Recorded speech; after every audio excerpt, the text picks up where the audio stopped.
Sometimes, you're lucky to have neighbors who mind their own business. They don't peek through your windows or listen in on your conversations. They just let you be.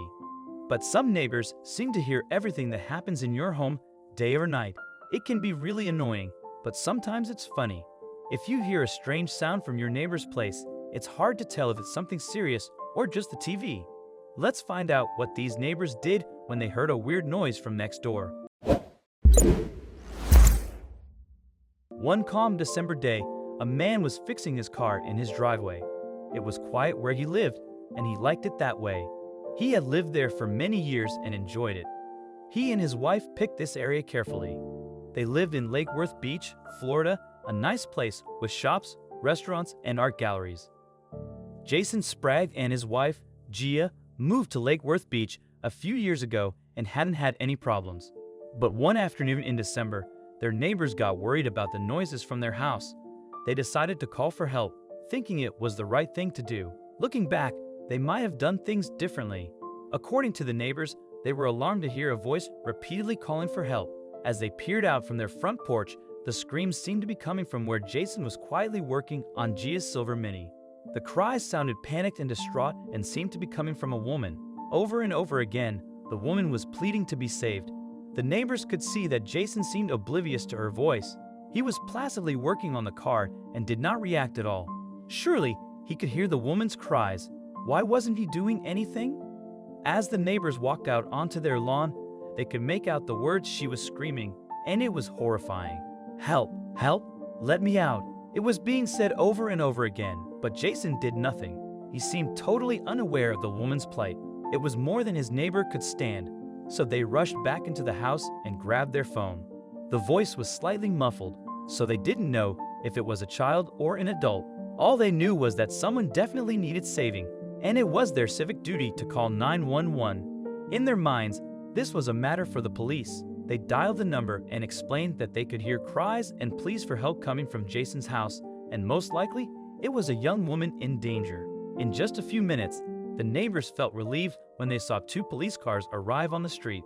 The officers, dressed in uniforms, walked carefully towards Jason's house, calling out to let him know they were there. Jason was surprised to see four cops coming towards him. He looked confused and worried as they got closer. He didn't understand why they looked so serious and stared at him so intently. He started to feel nervous. A moment ago, Jason was focused on his work and didn't hear the police cars. Seeing them come onto his property scared him. He worried about his family. He wondered if something happened to his wife, Gia, or if his relatives were in trouble. He felt worried and scared as he waited for the police to speak. The officers could see that Jason was worried. They calmly told him that a neighbor called them because they heard cries for help from his house. They needed to check to make sure everyone was safe. Jason listened to the police, feeling puzzled. He didn't understand why they were called.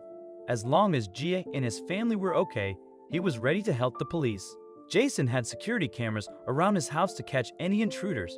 These cameras recorded everything that happened.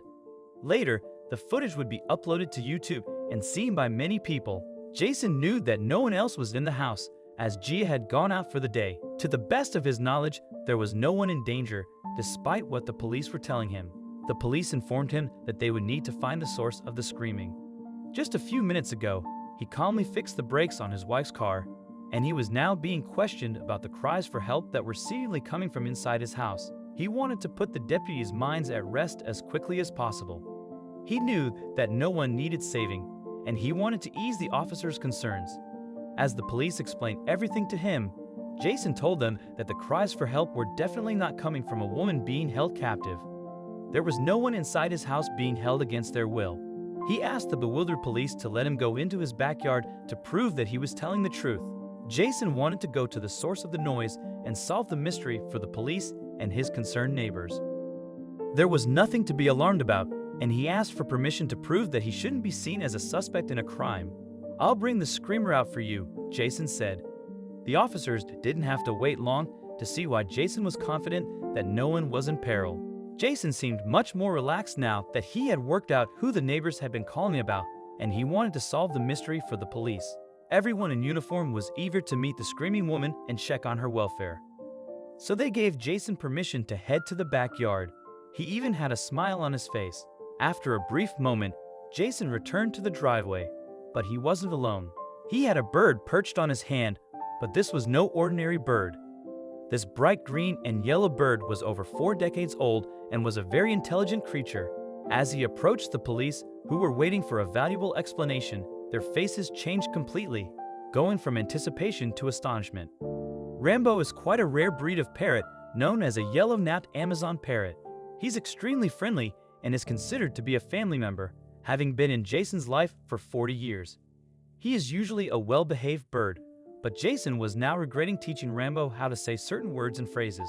When Jason was a young boy, he had been thrilled when Rambo became part of the family. Jason formed a close bond with the bird and thought it would be funny to teach Rambo some funny phrases. Little did he know that 4 decades later, this would almost get him arrested. When he was a youngster, Jason thought it would be amusing to teach Rambo some phrases to mess with his parents. Ever after, Jason would recite the same words over and over again until Rambo started to copy him. Jason thought this was hilarious, and Rambo would get rewarded with treats whenever he successfully repeated the phrases back to the elated boy. Over time, Rambo learned more words from Jason when he was a naughty teenager, but he was best at saying "help" and "let me out." Jason was proud of teaching Rambo, and Rambo liked getting head pats and treats. Rambo would proudly shout "help" and "let me out" whenever he felt like it. Jason and his friends found it very funny.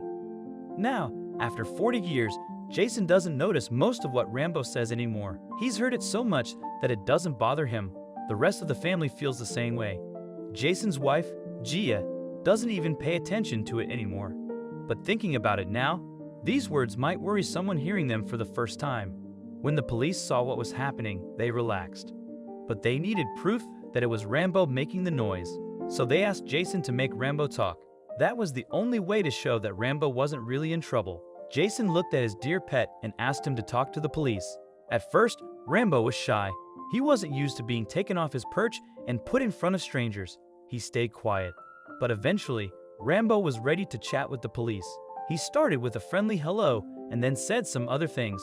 The voice coming from Rambo sounded like a woman's voice. Jason asked Rambo to say the 2 phrases that caused all the fuss. Jason felt bad for teaching Rambo those words, but he was starting to find it funny. He hoped the police would see the humor too. And they did. Rambo yelled, "Help! Help! Let me out!" Just like Jason's neighbor heard. Jason was no longer suspected of a crime, and Rambo wasn't in danger. Rambo enjoys talking to himself and singing songs. When Jason was busy fixing Gia's car, he didn't notice Rambo's noise.